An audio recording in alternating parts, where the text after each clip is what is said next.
Film o fudbalskom klubu Radnički, koji će biti snimljen ovog leta, omaže generacijama fudbalera i skoro celom veku jednog kluba. Jedan od učesnika je Dragan Pantelić, bivši golman kluba i nekada član reprezentacije sveta. Svako ima svojih 5 minuta, da li ranije ili kasnije. Mi smo imali sreću, moja generacija, da smo imali svi koji smo vredeli, imali smo svojih 5 minuta i na kraju smo egzistirali tako kako jesmo i prošli. Radnički je najveće uspehe postigao početkom 80-ih, kada se cela bivša Jugoslavija divila uspesima kluba u kupu UEFA. Ta generacija je igrala u 3 kupa UEFA i u drugom kupu UEFA smo igrali u polufinalu sa Hamburgerom. Ovdje u Nišu je pobedio, u Hamburgu izgubio, ali to je uspeh koji je neverovatan.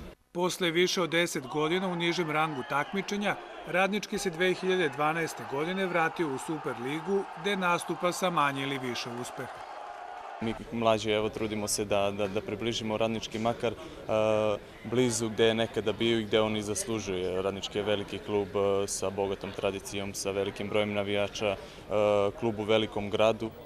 Premijera filma, koji je ne samo priča o fudbalu, već i o gradu, navijačima i istoriji, najavljena je za jesen ove godine.